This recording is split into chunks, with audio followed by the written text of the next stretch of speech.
В один из дней я пошла на другой берег реки Сена, хотела попасть в латинский квартал. Но я в него попала, погуляла и зашла в ресторан, который рекомендовали блогеры, на которых я подписана. И я так много чего-то ожидала от этого места, ну, потому что они его хвалили, и я думаю, ну, ладно, по их рекомендации пойду схожу. Место оказалось очень крошечным, двухэтажным, очень душным. Еда мне не понравилась, мне было невкусно, мне было реально невкусно, хотя я очень хотела вот именно такое блюдо, но мне было невкусно. Это так странно, потому что видимо, зависит от сыра. Вот, сыр мне не понравился.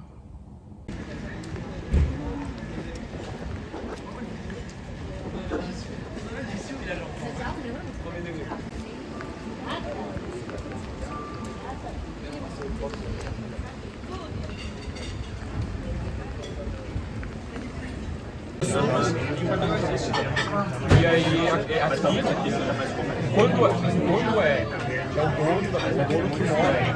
dono que mora na casa, não é o meu movimento. Mas não é só gente, tipo, é uma casa e aí um monte de gente se junta pra morar na casa.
В один из дней я поднялась на Монмартр.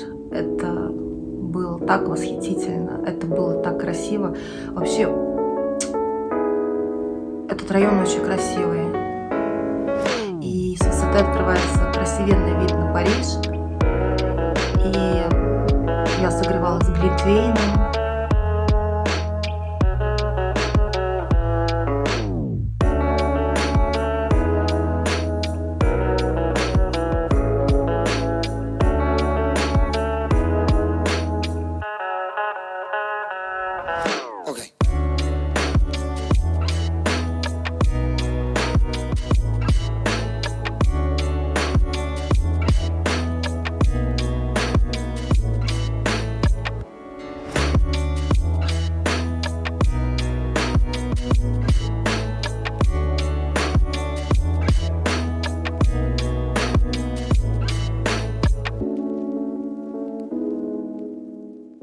Дальше я пошла гулять по улочкам, закоулочкам, по лестницам, по рынкам.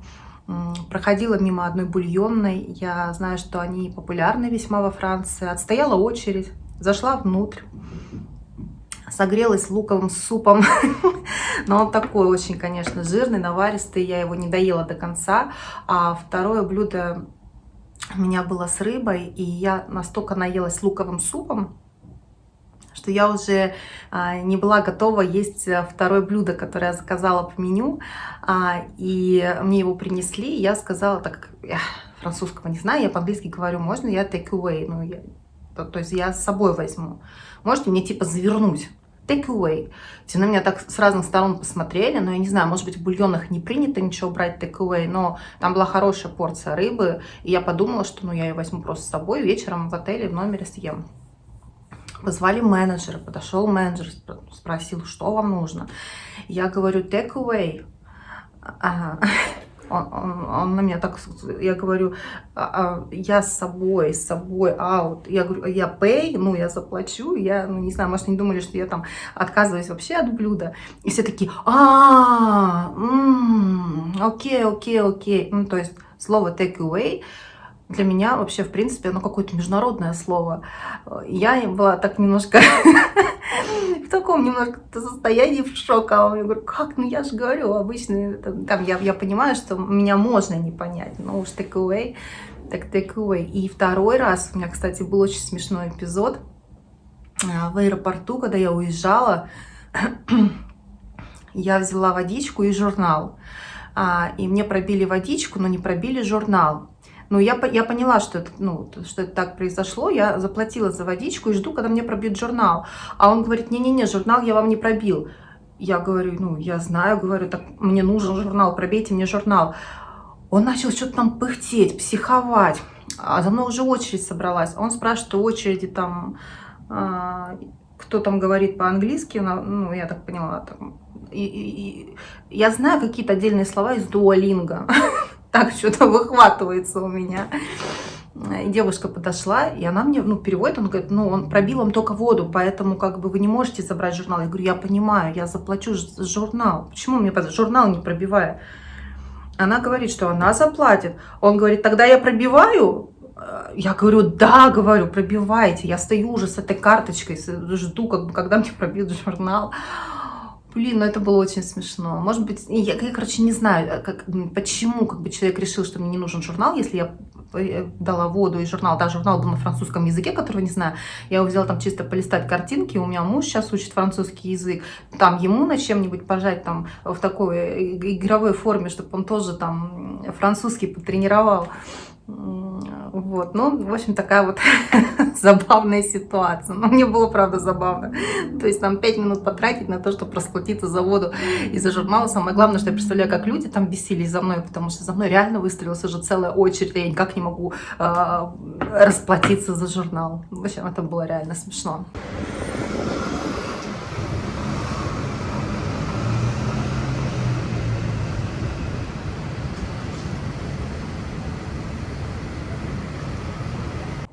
Ну вот, кстати, не все места во Франции по поводу еды дорогие, потому что я заходила в устричную, и там огромная порция этих мидий, и мидии там такие вкусные. Я, кстати, нигде таких вкусных мидий не ела, они такие маленькие, в очень вкусном соусе приготовлены. То есть мидии, устрицы, я также брала вино домашнее, и все это было, так, в принципе, по моим понятиям, очень-очень даже весьма привлекательно, приемлемо по цене. И вот формат таких заведений мне на карте попадался часто. Именно вот рыбные такие места классные. Ты туда приходишь, и там вот вкусно по рыбе, по атмосфере. Мне нравятся такие интерьеры простые, в таком вот стиле.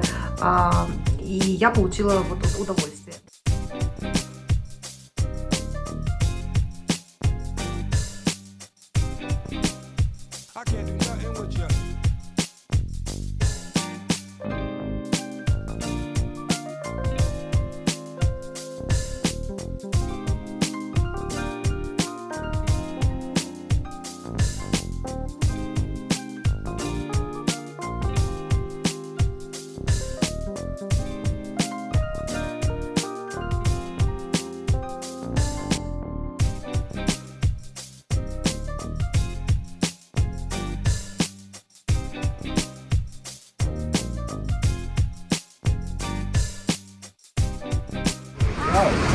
Вообще Париж у меня ассоциируется сейчас с дождем, с большими очередьми, с толкучкой, с чем еще? С черными крышами, с французскими балкончиками, с огромным количеством цветов по городу, цветочных вот этих магазинчиков, флористика.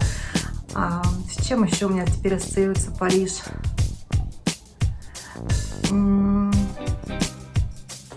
С французским языком, потому что с английским там не выживешь, его нужно знать. Я довольна, что я съездила в Париж, у меня очень хорошие все равно остались впечатления, несмотря на какие-то там минусы, которые я для себя отметила. Хотела бы я еще, конечно, очень бы хотела и уже в компании с моими близкими людьми съездить, потому что это город любви, это город, который нужно узнавать и познавать вдвоем. И,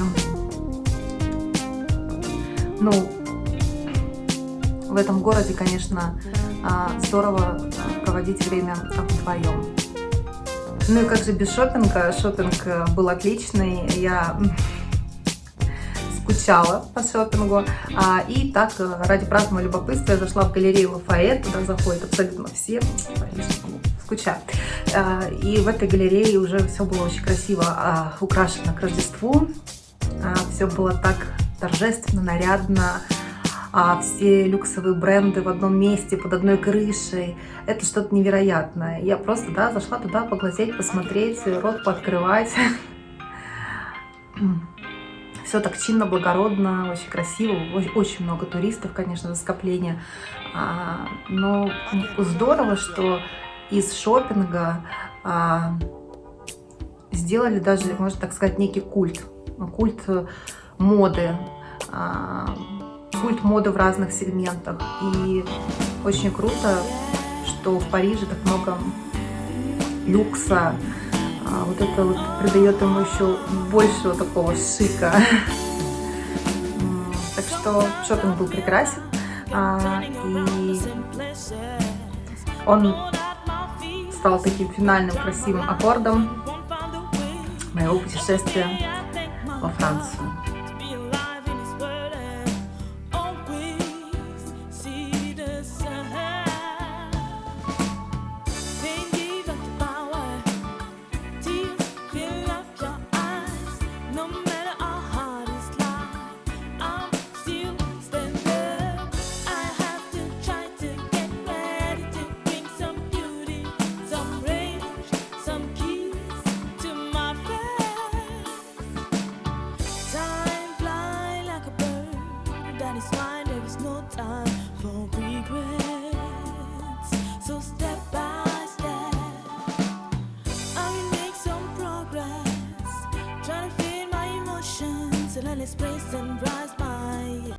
Я в номере, последний день моего пребывания в Париже. Тут такой бардак. Это я накупила пакеты, продуктовые корзины.